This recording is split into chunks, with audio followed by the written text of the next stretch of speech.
اور دوسری طرف اور پھر یہ کہا جا رہا ہے کہ زندہ ہونے والوں میں حضرت مسیح جو ہیں وہ پلوٹھے ہیں، یعنی سب سے پہلے جو زندہ ہوئے مر کے وہ حضرت مسیح ہیں، ان سے پہلے کوئی بھی زندہ نہیں ہوا۔ پلوٹھے یا پہلا پھل کہیں لفظ استعمال کیا ہے، کہیں پلوٹھے کا لفظ استعمال کیا ہے۔ دوسرا سوال یہ ہے کہ عبرانیوں کے خط میں لکھا ہے باب 9 آیت 27 میں کہ ایک بار مرنا ہے، اس کے بعد عدالت ہے۔ اب جو مردے زندہ ہوئے تھے لکھا ہے کہ ایک بار مرنا ہے، اس کے بعد عدالت ہے، تو جب وہ پہلے مر گئے تھے تو اس کے بعد کیا ان کی عدالت ہوئی؟ اس عدالت کا ذکر کہاں ملتا ہے؟ کیا ان کا انجام ہوا ان کا جب وہ عدالت ان کی ہوئی؟ پھر یہی لکھا ہے کہ پہلی قیامت میں شریک لوگوں پر دوسری موت کا اختیار نہیں ہے۔ اس عدالت کے نتیجہ میں اگر خدا تعالیٰ ان کو ہمیشہ کی زندگی بخشتا ہے تو پھر وہ موت کے اختیار سے باہر ہو گئے، وہ مریں گے نہیں۔ تو وہ دونوں مردے یا تینوں جن کا ذکر مسیح ملتا ہے کہ یسوع نے زندہ کیے، اگر ان کی عدالت ہوئی تو پھر وہ مر گئے، تو اس کا مطلب ہے کہ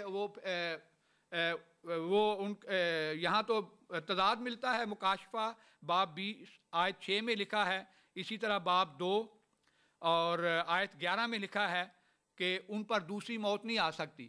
اگر وہ مر گئے اور وہ ایماندار بھی تھے کیونکہ اس مسیح کے ذریعہ زندہ ہوئے تھے، یقیناً وہ ایمان لائے ہوں گے، تو وہ پھر ان کو تو آج تک زندہ ہونا چاہیے تھا بائبل کی تعلیم کے مطابق۔ لیکن میں آپ کو گزارش کرتا ہوں محترم، حقیقت یہ ہے کہ جب تک اس زمانہ میں کوئی مسیحی ایماندار مردے زندہ کر کے نہ دکھائے حضرت عیسیٰ علیہ السلام حضرت مسیح کی تعلیم کے مطابق، کیونکہ انہوں نے یہ فرمایا ہے کہ جو مجھ پر ایمان لائے گا وہ اس سے بھی بڑے بڑے کام کرے گا۔ کہ ایک طرف انجیل میں لکھا ہے کہ حضرت مسیح جو تھے وہ زندہ ہونے والوں میں پہلا پھل تھے، دوسری جگہ لکھا ہے پلوٹھے تھے زندہ ہونے والوں میں، یعنی اس سے پہلے کوئی اور زندہ نہیں ہوا تھا۔ تو اگر کوئی اور زندہ نہیں ہوا تھا تو یہ جو واقعات لکھیں اس کا مطلب ہے یہ غلط ہیں۔ تیسری بات یہ عرض کی تھی کہ اناجیل میں خود آپس میں اختلاف ہے۔ متی کی انجیل میں لکھا ہے ایک جو بچی ہے اس کے زندہ کرنے کے واقعہ کے سلسلہ میں، تو جب وہ سردار جو ہے وہ آیا تو اس نے کہا میری بیٹی ابھی مرنے کو ہے، لیکن مرکز کی انجیل میں لکھا ہے کہ اس نے کہا کہ میری بیٹی مر چکی ہے۔ اب مرنے کو ہے اور مر چکی ہے، یہ متضاد باتیں ہیں۔ ایک طرف کہہ رہا ہے مر چکی ہے، تو جہاں ہے ہی تضاد وہ بات قابل قبول کیسے ہو سکتی ہے؟ پھر متی باب 9 میں حضرت مسیح علیہ السلام خود فرماتے ہیں کہ انہوں نے کہا یہ بچی مری نہیں بلکہ سوتی ہے۔ تو جب وہ مری ہی نہیں تھی، سوتی تھی، تو پھر وہ اس کا زندہ ہو جانا کیا معنی رکھتا ہے؟ یا تو نعوذ باللہ من ذالک کا یہ ماننا پڑے گا کہ انہوں نے لوگوں کو دھوکہ دیا، جھوٹ بولا، حالانکہ مری نہیں تھی، اور کہہ دیا حالانکہ مر چکی تھی اور کہہ دیا کہ یہ مری نہیں ہے۔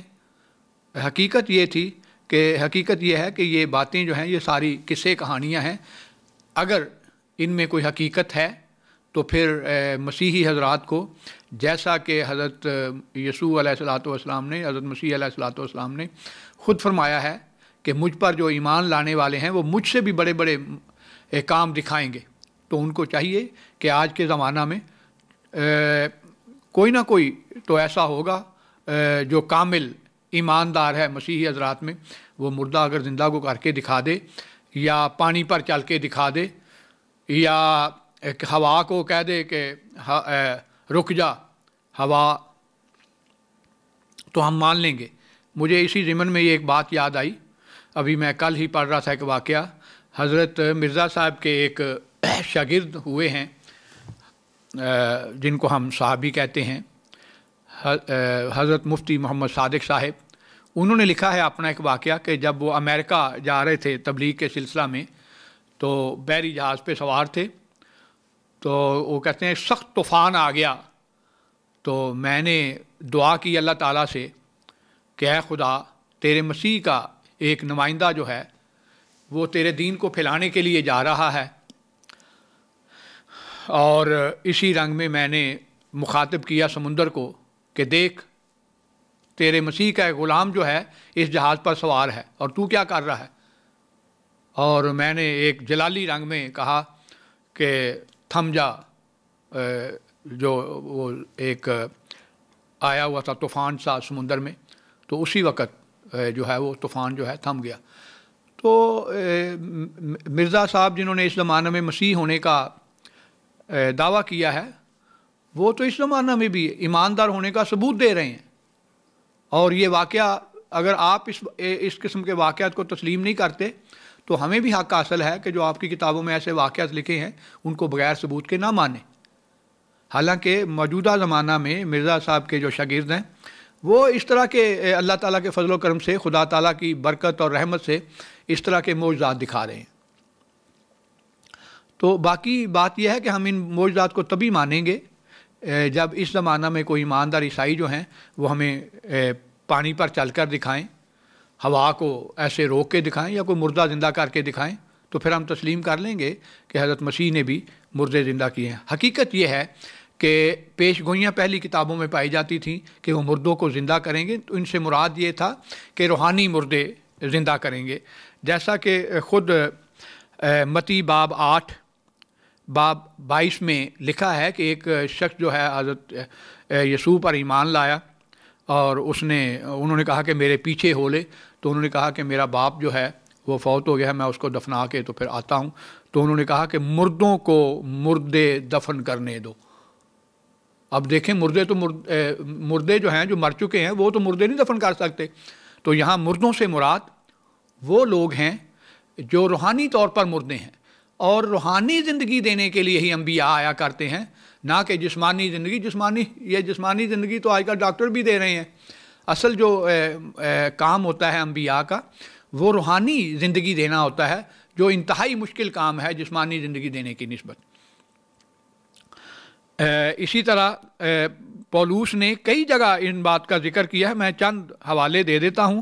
رومیوں باب 6 آیت 11، رومیوں باب 8 آیت 13، گلتیان باب 2 آیت 19-21، اسی طرح زبور 119 آیت 25، 19 آیت 50، 119 آیت 93، ان سب جگہوں پہ یہ ذکر ملتا ہے روحانی مردوں کا۔ پولوس نے کئی جگہ یہ لکھا ہے کہ ہم مردے تھے تو ہمیں زندگی ملی، یعنی ایمان لانے سے پہلے ہم مردہ تھے۔ تو یہی مراد ہے حضرت عیسیٰ علیہ السلام کے مردے زندے کا، جہاں مردہ زندہ کرنے کا ہے، انہوں نے روحانی زندگی دی۔